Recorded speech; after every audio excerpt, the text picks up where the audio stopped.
Kembali lagi di Cerita Cinta Channel. Jangan lupa like, comment, and subscribe ya. Terima kasih. Dengan langkah gontai, Flo masuk ke dalam rumah Jeff. Tidak, ini bukan rumah, tapi sebuah mansion. Andy memandang takjub pemandangan di dalam mansion Jeff yang terlihat minimalis, mewah, dan maskulin karena didominasi warna hitam dan abu-abu. Flo duduk di ruang tamu. Dia tidak ikut berkeliling mansion bersama Andy. Jeff melihat ke arah Flo. Flo sangat menghindari bertatap muka dengan Jeff dan Jeff menyadari hal itu. Flo terlihat lebih cantik di usianya yang matang. Terbersit rasa rindu di hati Jeff ketika melihat Flo. "Mam, kita menginap di sini saja ya, please," rengek Andy. "Kita tidak membawa baju sayang, lebih baik kita tidur di hotel saja ya," pinta Flo. Andy memasang wajahnya yang cemberut. Flo merasa frustasi dengan sikap Andy yang tiba-tiba berubah menjadi kekanak-kanakan. Flo berusaha memahami perasaan Andy yang sangat ingin bersama dedinya. Flo akhirnya menyetujuinya dan bisa dibayangkan betapa senangnya Andy. "Mom, aku ingin cemilan," pinta Andy di sela-sela kegiatan menontonnya bersama Jeff. "Daddy akan menyuruh pelayan membuatkannya untukmu, San," kata Jeff. "No, aku lebih suka buatan Mami," ucap Andy.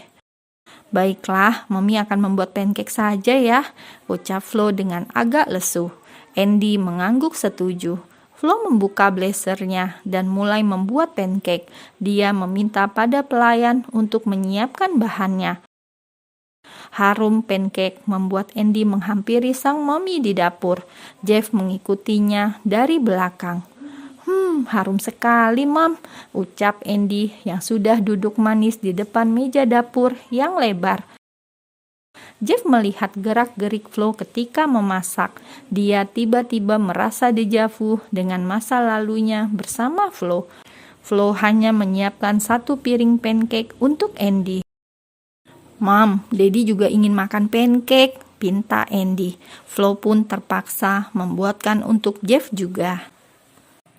Flo sama sekali tidak berbicara dengan Jeff. Dia benar-benar menghindari Jeff. Jeff pun masih bersikap dingin pada Flo. Andy menyadari bahwa Mami dan Dedinya tidak akur dan ada masalah di antara mereka.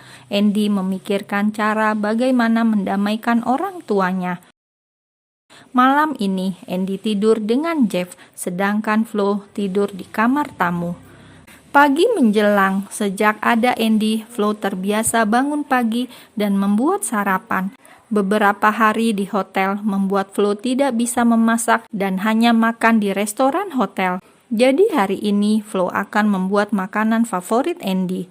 Andy terbangun karena mencium bau harum makanan favoritnya. Andy segera beranjak dari ranjang dan menuju dapur. "Mom, aku sangat lapar," ucapnya dengan suara serak.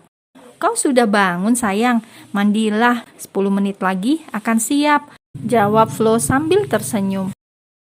Lalu Andy kembali ke kamar dan langsung mandi, lalu membangunkan Jeff. "Dad, wake up," ucap Andy. Jeff terbangun dan mengerjapkan matanya. Dia baru sadar bahwa sekarang dia mempunyai seorang putra. "Morning boy," ucap Jeff malas. "Bangun Dad, kita akan sarapan," ajak Andy. "Mandilah Dad, cepatlah, aku sudah lapar," ucap Andy memaksa. Oke, jawab Jeff dan langsung beranjak ke kamar mandi. Beberapa menit kemudian, Jeff dan Andy tampak keluar dari kamar dan menuju dapur. "Mam, apakah sudah siap?" tanya Andy pada sang mami yang masih sibuk menyiapkan makanan di meja. Flo tampak memakai baju kemeja Jeff berwarna hitam. Flo memakainya karena dia tidak membawa baju dari hotel. Tidak ada pilihan lain, pikirnya. Rambutnya digulung ke atas seperti biasanya jika dia sedang bersantai di rumah. "Mam, jangan lupa siapkan untuk Daddy juga," kata Andy sambil memakan roti sandwich yang ada di meja.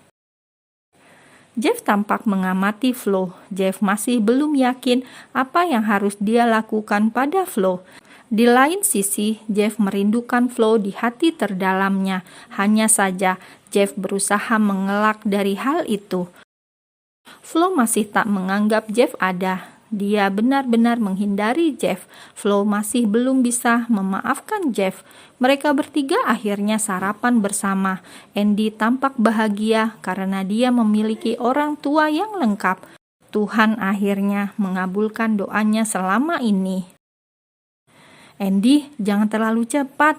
Kau harus mengunyahnya lebih lama, ujar Flo. Oke, Mam, jawab Andy santai dan tetap memakan makanannya dengan cepat. Lihatlah, mulutmu penuh makanan, Andy. Oh, God, kata Flo sembari mengusap sisa makanan yang ada di sekitar mulut Andy. Jeff tampak memperhatikan interaksi antara Flo dan Andy yang tampak hangat di matanya, sesuatu yang hilang selama bertahun-tahun. Bahkan Jeff tidak pernah merasakan momen seperti ini bersama mendiang maminya sewaktu kecil. Mam, makanlah, aku bisa makan sendiri. Aku sudah beranjak remaja, Mam, protes Andy ketika Flo tidak henti-hentinya menyuapi Andy sayuran. Kau tidak akan makan sayur jika Mami tidak menyuapimu, sayang. Sayuran membuatmu sehat dan lihatlah sekarang, kau memiliki otak yang pintar, bukan? Jawab Flo panjang lebar. No, Mom, it's genetic. Aku mewarisi gen otak dari Daddy, ucap Andy dengan mulut penuh makanan. Jeff hanya tersenyum mendengar jawaban Andy. No, itu karena Mami yang memberimu makanan sehat sejak bayi. Oh tidak, bahkan sejak kau masih di perut Mami, sayang, bantah Flo tak terima dengan jawaban Andy. Jeff merasa tersindir dengan jawaban Flo. Ada sebersit rasa bersalah di dalam hati Jeff karena tidak mendampingi Flo ketika sedang mengandung Andy. Flo benar-benar mengabaikan Jeff. Dia menganggap Jeff tidak ada. Flo melakukan ini semua hanya untuk Andy. Ya, Andy alasan Flo untuk hidup. Melihat Andy bahagia dan selalu di sisinya, itu sudah cukup baginya. Siang hari, Flo pergi sebentar untuk mengambil barang-barang mereka di hotel dan secepatnya kembali ke mansion Jeff. Dia tidak ingin terlalu lama meninggalkan Andy hanya bersama Jeff. Ada rasa takut jika Jeff mengambil Andy darinya.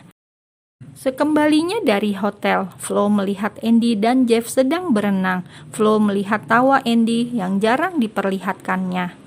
Flo senang melihat Andy sebahagia itu. Flo sadar bahwa Andy hanya membutuhkan sosok ayah sejak dulu. Itulah mengapa Andy sangat bersemangat menjodohkannya dengan beberapa laki-laki yang sesuai kriterianya. Tapi Flo selalu mengabaikan setiap laki-laki yang mendekatinya. Flo hanya ingin hidup tenang bersama Andy. Flo menyiapkan beberapa buah untuk Andy dan membawanya ke kolam renang. Mam, ayo berenang bersama kami, ajak Andy dari dalam kolam. Tidak, Mami akan mengecek pekerjaan Mami, sayang, jawab Flo kemudian masuk ke dalam lagi dan mengecek email di laptopnya. Flo bersyukur memiliki asisten dan pegawai yang cekatan dan jujur, karena sejak awal Flo selalu berusaha membuat hubungan yang baik dengan para pegawainya, bahkan mereka semua dianggapnya keluarga. Apakah Mami bekerja, Andy? Tanya Jeff pada Andy. Mami punya butik di Finlandia, jawab Andy dan mengambil apel yang disuguhkan oleh maminya tadi. Dulu, Mami dan aku tinggal di butik sampai akhirnya Mami bisa membeli rumah yang lebar untuk kami, lanjut Andy. Apa ada yang mengasuhmu ketika Mami bekerja? Tanya Jeff lagi. No, Mami merawatku sendiri, Dad. Mami menggendongku sambil menjaga butiknya. Mami tidak mengizinkan orang lain mengasuhku. Dan lihatlah, sampai sekarang Mami masih menganggapku seperti bayi. Sebelum di Finlandia, kami pindah negara 3 kali, Dad. Itu kata Mami, yang kuingat hanya 2 negara saja, jawab Andy santai. Ada rasa sakit di hati Jeff mendengar cerita Andy. Jeff jelas-jelas merasa bersalah dengan apa yang dilakukannya pada Flo dan Andy. Seandainya waktu bisa diulang, semuanya menjadi kacau karena keegoisan Jeff. Maaf, Daddy datang sangat terlambat, ucap Jeff akhirnya. Late is better than never, Dad, ucap Andy santai. Jeff mengacak-acak rambut Andy setelah mendengar jawaban sang anak yang selalu membuatnya speechless.